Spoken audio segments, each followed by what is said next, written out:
अस्सलाम वालेकुम दोस्तों, आदाब। मेरा नाम दुर्गा, आप लोगों का मेरे यूट्यूब चैनल किटी कुड़ी में स्वागत है। तो आज की रिएक्शन वीडियो होने वाली द हिस्ट्री ऑफ मक्का, मक्का के इतिहास के बारे में जानने की कोशिश करेंगे इस वीडियो के जरिए। तो चलिए वीडियो स्टार्ट करते हैं। लेकिन उससे पहले आप लोग मेरे चैनल पे न्यू है तो आप लोग मेरे चैनल को सब्सक्राइब, लाइक, शेयर करना मत भूलना। बेल आइकन पे क्लिक कर देना जिससे आने वाली सारी वीडियो की नोटिफिकेशन आपको सबसे पहले मिल सके। तो चलिए वीडियो स्टार्ट करते हैं। अस्सलामु अलैकुम वरहमतुल्लाहि वबरकातुहू। ये दारुस्सलाम स्टूडियो है। इस बार हम आपकी खिदमत में तारीख मक्का मुकर्रमा पेश कर रहे हैं। हुर्मत वाला शहर मक्का अल्लाह रब्बुल इज्जत और रसूलुल्लाह सल्लल्लाहु अलैहि वसल्लम को सब शहरों से ज्यादा महबूब है।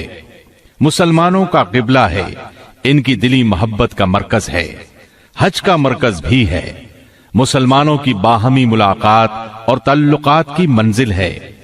रोज़े अज़ल ही से अल्लाह ताला ने इसकी ताज़ीम के पेश नजर इसे हरम करार दिया, यानी हुर्मत वाला घर।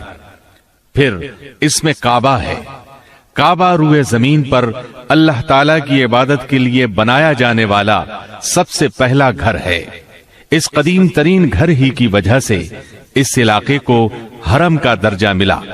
सिर्फ इसी को नहीं, इसकी हर चीज को अमनो अमान हासिल है। यहाँ तक कि दरख्तों के पत्तों और दूसरी खुदरौ नबातात को भी काटा नहीं जा सकता। यहाँ के परिंदों और जानवरों को डराकर भगाया नहीं जा सकता। इस जगह का सवाब दूसरे मकामात से कई गुना अफजल है। यहाँ की एक नमाज 1,00,000 नमाजों के बराबर है। शहर मक्का को ये अजमत, हुर्मत और अमान सब कुछ काबे की बरकत से अता हुआ है। अब हम हजर अस्वद के बारे में बयान करते हैं। बहुत सी अहादीस से हजर अस्वद की फजीलत साबित होती है। नीज इस बात की भी रगबत दिलाई गई है कि दौरान तवाफ इसे बोसा दिया जाए या हाथ लगाया जाए। हजर अस्वद की फजीलत के लिए ये बात काफी है कि नबी अकरम सल्लल्लाहु अलैहि वसल्लम का दस्ते मुबारक और मुबारक होंठ इस पर लगे हैं। बुखारी और मुस्लिम में मज़कूर है कि सैयदना उमर बिन खत्ताब रजी अल्लाह अन्हु ने हजर अस्वद को बोसा दिया और फरमाया, मुझे यकीन है कि तू एक पत्थर है जो नुकसान दे सकता है न नफा, और अगर मैंने रसूलुल्लाह सल्लल्लाहु अलैहि वसल्लम को तुझे बोसा देते न देखा होता तो कभी तुझे बोसा न देता। जामे तिर्मिजी में इब्ने अब्बास रजी अल्लाह अन्हुमा से रिवायत है कि रसूलुल्लाह सल्लल्लाहु अलैहि वसल्लम ने फरमाया, हजर अस्वद जन्नत से जब नाजिल हुआ था तो दूध से ज्यादा सफेद था, लेकिन बनी आदम की खताओं ने इसे स्याह कर दिया।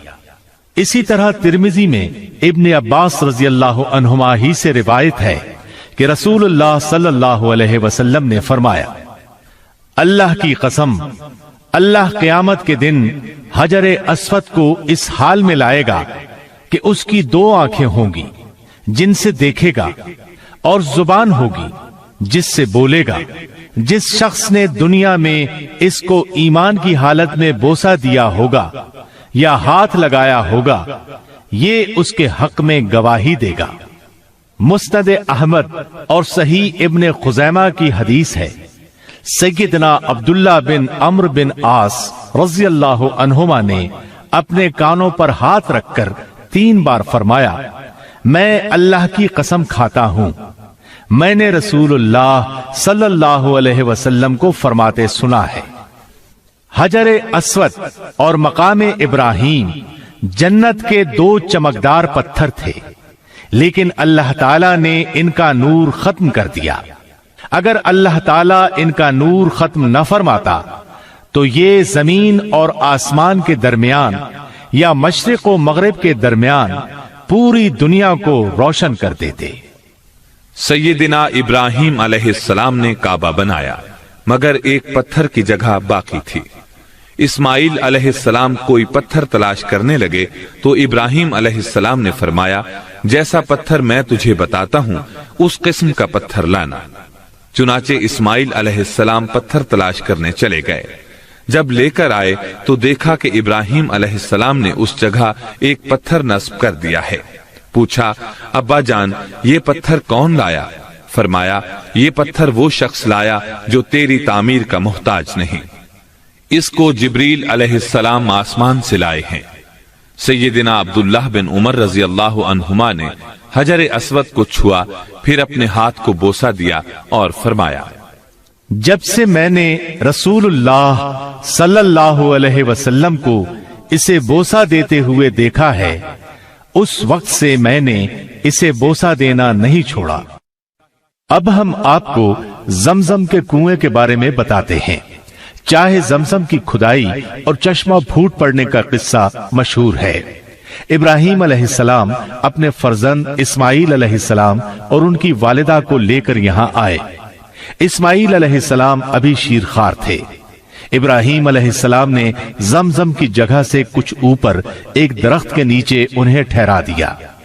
اس وقت مکہ میں کھیتی تھی نہ پانی۔ انہوں نے ان کے پاس کھجوروں کی ایک تھیلی اور پانی کا ایک مشکیزہ رکھا اور واپس چل پڑے۔ اسماعیل کی ماں ان کے پیچھے بھاگیں اور پکاریں، ہمیں اس بے آباد وادی میں چھوڑ کر کہاں جا رہے ہیں؟ انہوں نے کئی بار یہ الفاظ پکارے مگر ابراہیم علیہ السلام نے توجہ نہ کی۔ آخر کار انہوں نے کہا، کیا اللہ تعالیٰ نے آپ کو اس کا حکم دیا ہے؟ اس پر ابراہیم علیہ السلام نے فرمایا، ہاں۔ یہ سن کر انہوں نے کہا، پھر اللہ تعالیٰ ہمیں ضائع نہیں کریں گے۔ یہ کہہ کر وہ واپس درخت کے نیچے چلی گئیں۔ ابراہیم علیہ السلام چلتے گئے، یہاں تک کہ جب گھاٹی میں پہنچے جہاں سے وہ انہیں دیکھ نہیں سکتے تھے تو بیت اللہ کی طرف منہ کیا، ہاتھ اٹھائے اور دعائیں کی۔ ان دعاؤں کا ذکر سورہ ابراہیم آیت 37 میں ہے۔ اے ہمارے رب، میں نے اپنی کچھ اولاد اس بے آب و گیاہ وادی میں تیرے حرمت والے گھر کے پاس لا بسائی ہے۔